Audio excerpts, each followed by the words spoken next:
দেশের পরিস্থিতি সত্যি দুঃখজনক, খুবই খারাপ। এই মুহূর্তে সত্যি বলতেই হচ্ছে যে দূরে কোথাও আর আমি সাইট ভিজিট দিব না, কারণ এরকম হলে আমাদের মেয়েদের সত্যি নিরাপত্তা নিয়ে এবার ভাবতেই হচ্ছে। প্রধান অবস্থানে বসে আছে, আমার প্রশ্ন তাকেই যে তিনি কি করতেছে, যেখানে নারীর কোনো এখন রাস্তাঘাটে বের হওয়ার কোনো নিরাপত্তা নেই। তাহলে তিনি পদত্যাগ করুক, বা যেটাই হোক, আমাদের নিরাপত্তা চাই। আমরা যদি নারীরা একযোগে বের হয়ে যাই তাহলে কিন্তু পুরুষদের একদম ঘরে ঢুকাই দিব, দাবড়ায় একদম কিন্তু ঘরে পুরুষদের ঢুকায় রাখবো এবং পুরুষদের লকডাউন করে দিব। তাহলে কোথা থেকে নারীরা অনিরাপত্তায় ভোগে সেটা দেখব।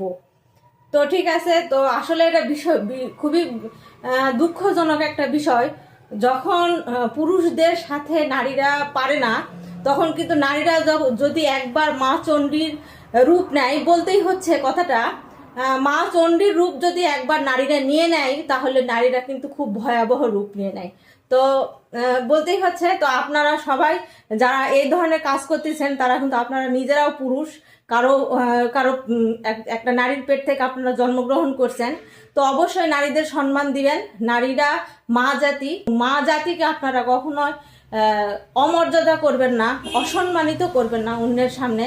আমি এতটুকুই আমি আমার পুরুষ ভাইদের কাছে আমি এতটুকুই দাবি করি যে আপনারা আমাদের নিরাপত্তা দিবেন, কিন্তু আমাদের নিরাপত্তা আপনারা হরণ করবেন না। যদি আপনারা আমাদের নিরাপত্তা হরণ করেন তাহলে আপনাদের আমরা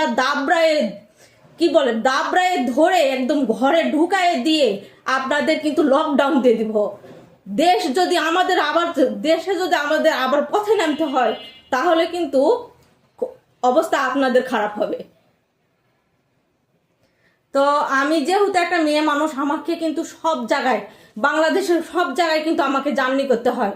তা আমাকে কেন ভাবতে হবে যে আমি এক জায়গায় বের হব, সেখানে আমার নিরাপত্তা নেই কেন? এটা কেন আমাকে ভাবতে হবে? আপনারা কি করতেছেন? আপনারা যারা গদিতে বসে আছেন, গদিতে বসলে কি আপনাদের কি কিসের কিসের বাও লাগে যায়? আপনাদের কিসের বা লাগে যায়? আপনারা গদিতে বসলে আপনারা বিলাসিতা পেয়ে যান। আপনারা হয় দেশ ভালো করে চালাবেন, নাহলে গদি থেকে নেমে যাবেন। তাছাড়া আমরা নারী, যদি আমাদের নারী জাতিদের আমাদের নারীদেরই যদি নিরাপত্তা দিতে হয়, তাহলে আপনাদের মতো পুরুষ জাতির আমাদের কোনো দরকার নেই। ঠিক আছে, আপনাদের মতো পুরুষ জাতির কোনো দরকার নেই। তাহলে আমরা নারীরা পুরুষ জাতিদের জন্ম দেওয়া বন্ধ করে দিব, কারণ নারীর পেট থেকে তো একটা পুরুষ